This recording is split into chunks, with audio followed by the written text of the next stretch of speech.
Right, Assalamualaikum dan selamat pagi semua dan selamat sejahtera. Okay, so kita start market outlook kita sekarang. So hari ini 9/1/2024. Macam biasa, kalender ekonomi yang terdapat pada hari ini, so boleh fokus di pasaran di Eropah dan juga US pada berlaman nanti. Okay, so untuk minyak mentah, Amerika Syarikat masih lagi berpotensi untuk didagangkan rendah walaupun Saudi mengurangkan produksi minyak mentah buat masa ini. Tetapi sentimen semasa yang tidak menentu juga menyebabkan permintaan di dalam pasaran komoditi tidak mendapat sambutan daripada kalangan pelabur. Pelabur juga menunggu laporan data ekonomi dan juga data inflasi daripada Amerika Syarikat, dan kita akan lihatlah pergerakan yang mana pula saya punya chart ni. Okay, sekejap tersilap. Sorry, yang ni abaikan kolej. Saya tersilap. Saya tak delete. Okay, so buat masa gini kalau kita lihat komoditi minyak punya trend masih lagi didagangkan dalam keadaan consolidation dan price juga berada di bawah daripada EMA 21 dan juga 34 hari, menandakan trend masih lagi di dalam fasa bearish. Okay, dan ianya gagal untuk melepasi daripada dynamic SNR dan paras harga juga didagangkan bawah daripada Ganfeng line 45 darjah. CCI berada di bawah paras kosong menandakan momentum bearish di dalam kawalan pada ketika ini. Jadi seperti mana yang saya bagi tahu pada tempoh hari, untuk tempoh jangka masa panjang, komoditi minyak boleh didagangkan rendah bawah daripada 70 US dollar setong untuk tempoh jangka masa panjang. Kemungkinan besar sehingga 64 US dollar. Dan lagi satu, kenapa adanya kejatuhan lanjutan buat masa kini? Yang pertama adalah disebabkan oleh sentimen sentimen geopolitikal yang tidak menentu, dan seterusnya apa yang berlaku adalah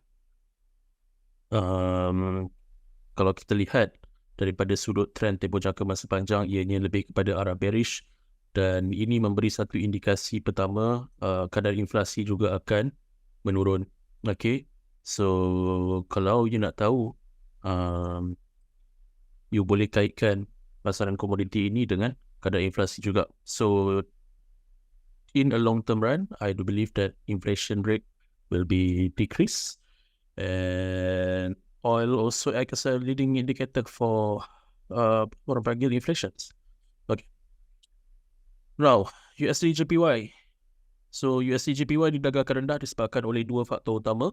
Yang pertama adalah disebabkan oleh kelemahan diksi ataupun US dollar index. Jadi US dollar weaken, of course USD JPY punya trend akan shift to bearish momentum.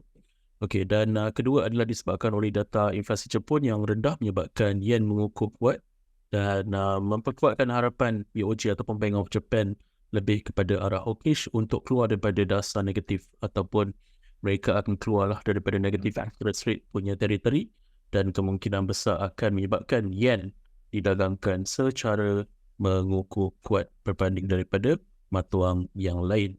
Jadi disebabkan oleh itu, kalau kita lihat dekat sini, this is a US dollar versus DXY, so it move in line.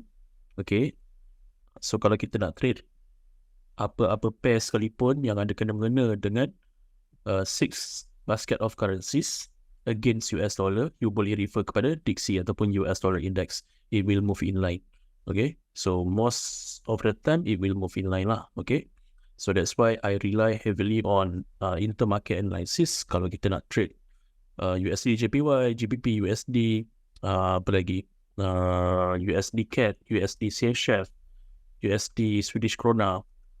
So itu semua adalah matuang-matuang yang ada kaitan dapat ataupun yang terdapat dekat dalam US dollar index. So you boleh try lah membuat intermarket analysis berdasarkan diksi dan juga matuang utama yang lain. Jadi kalau kita lihat dekat sini, terdapatnya pembentukan top reversal. Okay, so this is top reversal. Okay, apakah itu top reversal? Ianya pattern ataupun trend perubahan awal. Okay, pattern trend perubahan awal di mana perubahan trend akan berlaku. So sebagai contohnya, kalau anda dapat lihat dekat sini, okay, this is bottom reversal. So bottom reversal you boleh kaitkan dengan fasa accumulation. This is an accumulation phase. Next apa? Kalau kita gunakan konsep Dow theory, this is a trending phase. Okay, selepas trending phase, of course market will move in a sideways movement, and then this is the highest peaks. Lepas tu dia buat apa? Lower trough. second lowest peaks. Okay, so basically trend has changed to bearish momentum. So that's why USD JPY is in a bearish momentum currently. In a long term run pun kita dah expect yang US dollar akan weaken disebabkan oleh US akan menurunkan interest rate. Sudah pastilah akan ada outflow from US dollar and shift to Japanese yen. Kedua-dua mata wang ini adalah mata wang safe haven, tetapi ianya haruslah bergerak salah satu naik, salah satu turun. Kita panggil dia sebagai weightage ataupun pemberat. Okay, so kalau you nak tahu kenapa akan adanya kejatuhan nilai US dollar berbanding yen, yang pertama adalah disebabkan oleh interest rate yang akan diturunkan oleh Amerika Syarikat pada tahun ini. Dan untuk tempoh jangka masa panjang sudah pasti akan menyebabkan yen mengukuh kuat, termasuklah sentimen ataupun berita katalis tempoh jangka masa panjang di mana BOJ akan menaikkan kadar faedah dan keluar daripada negative interest rate. So in a long term run, USD JPY akan weaken. So boleh fokus kepada sell in a long term run. Okay. Now, itu sajalah perkongsian saya setakat ini. Kalau ada apa-apa soalan boleh juga kepada saya sekarang.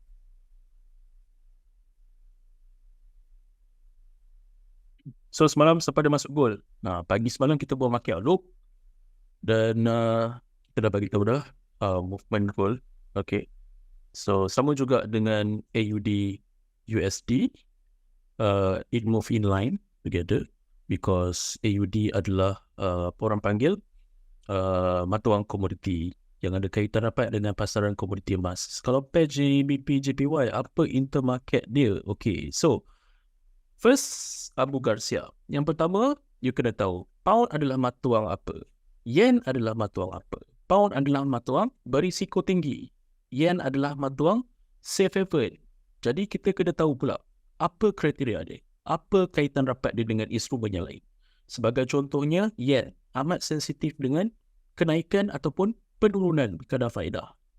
Jadi, apa yang berlaku? Untuk tempoh jangka masa panjang, ada dua berita berkenaan ataupun ada kaitan rapat dengan yen ni. Yang pertama, kadar faedah daripada US akan diturunkan. Apabila kadar faedah daripada US akan diturunkan, yen akan mengukuh kuat. Okay, of course it will affect pound. Walaupun kita sedang cerita tentang pound yen, tak ada kena-mengena dengan US dollar, but secara tidak langsungnya, yen akan mengukuh kuat dan akan memberi tekanan kepada pound. Second, okay, Bank of Japan akan keluar daripada negative interest rate dan seterusnya akan menyebabkan yen mengukuh. Jadi apa yang berlaku akan beri tekanan lagi kepada mata wang pound sebagai mata wang berisiko tinggi. Dan seterusnya, kenapa akan adanya inflow into Japanese yen in a long term run? Because apabila Jepun menaikkan kadar faedah, sudah pastilah akan menyebabkan apa? Pelabur beralih arah kepada mata wang yen dan melabur di Jepun untuk mendapatkan short term return in term of yield ataupun dekat dalam fixed income asset diorang ada apa? Akan ada return based on fixed income. Okay, so untuk tempoh jangka masa panjang, pound yen akan didagangkan rendah semula. Okay, kejap saya nak baca komen daripada HP. Itulah HP. Tempoh jangka masa panjang, in a long term run, pound yen akan didagangkan rendah. Okay, gold macam biasa saya cakap. Okay, so kalau kita tengok gold gold kita boleh kaitkan dengan apa? Selalunya orang cakap gold kita trade menggunakan US dollar. Okay, tetapi tidak semestinya. Okay, kenapa kita kejap saya nak padam benda ni kejap. Tadi saya lukis guna zoom. Annotate clear out. Okay, now gold, apa yang you nampak dekat sini? Apa yang you nampak dekat gold? Apa yang you nampak dekat gold ni? Apa yang you nampak dekat gold? Okay, kita pergilah monthly chart. Monthly chart menunjukkan apa? Trend masih lagi dalam keadaan bullish. Kalau you tarik trend line sekalipun, uptrend is still intact kita panggil. Okay, uptrend is still intact. That is in a long term run. Kena ingat, monthly time frame long term. Dia boleh daripada bulanan hingga tahunan. Okay, weekly, mingguan hingga bulanan. So that's why kita kena faham market phase dan juga time dimension. dan juga market apa lagi? Trend. Kita ada primary, secondary, minor. Okay. So kena faham tempoh jangka masa panjang, medium dan juga pendek. Now, okay. So, monthly cakap nak naik. Okay, because this is the highest peaks and then monthly punya chart belum close lagi lah. Tapi kalau dia close above this previous peaks, okay, it is indicate that the trend has a lot of chances in the long term run akan naik lagi. Weekly, apa dia cakap? Apa dia bagi hint? This is the highest peaks. Dia buat trough, tapi trough ini close above this previous peaks. Of course akan ada kenaikan, but pada minggu lepas dia close apa? Below than the previous peaks. So, this is highest peaks, second lowest peaks. Tapi dia tak create lower trough lagi. Now, apa dia nak bagi tahu kat kita? Daily. Of course, dia dah buat perubahan arah trend. This is the highest peaks. Dia buat apa? First lowest trough, second highest peaks, the second lowest peaks. Lepas tu dia buat apa? Dia buat lower trough lagi. Close below the previous trough. And then peaks pun close below the previous trough. Trend has changed from bullish to bearish momentum. So, ini daily ni, kalau dia close below this previous trough, there is a lot of tendency that the price will apa? Dia akan buat apa? Dia akan naik sini dan dia akan buat ke bawah lagi. Faham tak? Okay, so that's how you identify trend. Okay, boleh faham. So, monthly cakap nak naik, weekly cakap adanya perubahan trend. Of course, dekat lower time frame, dia akan membuat apa? A lower degrees of sub punya trend. Dia akan buat bearish momentum. So, dekat daily time frame, cakap nak turun lagi. Faham tak? Dan kita boleh kaitkan dapat dengan apa? US 10 yield. So, US 10 yield semalam naik sedikit, tetapi hari ini pada belah pagi ini adanya kejatuhan. That's why kalau you tengok movement dia sama. Okay, dia mirroring. Okay, satu naik akan memberi tekanan kepada pasaran komoditi emas. Okay, so kena ingat komoditi emas ini juga amat sensitif dengan pengukuhan kadar faedah bond jangka masa 10 tahun yang bertindak sebagai leading indicator kepada pasaran komoditi.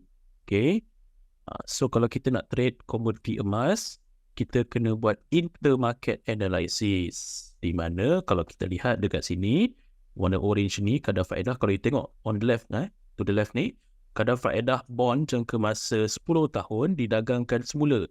Okay, pada tempoh hari adanya kejatuhan daripada almost 5% ke paras 3.8%. Okay, apabila kadar faedah bond jangka masa 10 tahun didagangkan rendah, komoditi emas akan didagangkan secara positif. Now, apabila adanya kenaikan semula di dalam kadar faedah bond jangka masa 10 tahun, ianya akan memberi tekanan kepada pasaran komoditi emas. So that's why semalam saya bagi sell. Okay, dan tiada tanda-tanda lagi yang dia nak naik ke paras yang lebih positif. So, buat masa kini, apa yang kita boleh jangkakan, sekiranya daily time frame close below this previous trough, okay, and dia tak create the higher series of peaks and trough, we still boleh mengatakan yang trend has changed from bullish to bearish momentum. But, macam saya cakap semalam, kalau kita buat channeling, okay, ianya masih lagi didagangkan dalam uptrend channeling. Okay, so kena berjaga-jaga. Okay, boleh faham? Now, ada lagi soalan? So, for bond yield, which one more effective market movement? 10, 5, okay. Dia sama ada 10 years ataupun 2 years. Okay, 10 ataupun 2 years. But, kalau kita nak, kalau kita tengok saya bagi contoh. This is US 10 yield. Okay, this is US 10 yield versus US O2 yield. Okay. Now, apa kaitan rapat dia 2 tahun dan juga 10 tahun? Dia adalah daripada sudut tempoh jangka masa panjang, the period of time. Now, sekiranya kadar faedah bond jangka masa 2 tahun memberikan pulangan yang lebih tinggi daripada 10 tahun, okey, ianya akan memberi satu indikasi di mana kita panggil dia sebagai inverted yield curve. Okey, apakah itu inverted yield curve? Right. So, apa yang saya explain tadi, di mana kadar faedah tempoh jangka masa singkat memberi pulangan yang lebih tinggi daripada tempoh jangka masa panjang. Sepatutnya tempoh jangka masa panjang memberikan return yang lebih tinggi in term of yield berbanding tempoh jangka masa singkat. Jadi, sekiranya US2 yield memberikan satu pulangan yang lebih tinggi berbanding daripada 10 tahun, of course, it will attract more buyers ataupun investors into 2 yields punya bond, okay? Dan seterusnya akan menyebabkan apa? Itu adalah salah satu indikasi pertama di mana recession akan berlaku. Okay, so pada tempoh hari, US2 yield didagangkan lebih tinggi berbanding daripada US10 yield. So pada tempoh hari ianya didagangkan sekitar 5.2% berbanding daripada US10 yield sekitar 5%. Okay. Jadi ada tanda-tanda recession bakal berlaku. Tetapi recession ini bukanlah berlaku dalam tempoh jangka masa yang singkat. Okay. Dan kita pun dah sembang tentang recession ni almost tahun lebih hingga 2 tahun yang lepas. Tetapi nothing happened. But I do believe in 2024 it's going to be hard time for everyone. Kalau kita refer balik kepada GAN punya financial timetable pun kemungkinan besar akan berlaku sesuatu pada tahun 2024. Dan kalau kita lihat daripada sudut ekonomi Amerika Syarikat yang masih lagi berkembang dalam keadaan yang pesat, dan pada tahun ini juga US akan menurunkan kadar faedah, jadi akan attract more buyers into US equities dan seterusnya akan menyebabkan kenaikan di dalam indeks Amerika Syarikat dan seterusnya akan menyebabkan ekonomi Amerika Syarikat masih lagi berkembang dalam keadaan yang pesat. Tetapi apa yang berlaku, kemungkinan besar akan adanya kejatuhan di dalam pasaran equity secara besar-besaran pada tahun ini. So, berjaga-jagalah. Okay. So, kalau you tanya saya, apakah kaitan dia US 2 yield, 10 ataupun 5 yield, yang mana lebih sensitif dengan komoditi emas? Komoditi emas lebih sensitif dengan kadar faedah bond jangka masa 10 tahun. Okay. Alright guys, so itu sajalah perkongsian saya untuk hari ini dan semoga kita jumpa lagi pada esok hari dan juga di masa yang akan datang. Assalamualaikum, sekian. Terima kasih dan selamat sejahtera. Bye-bye semua.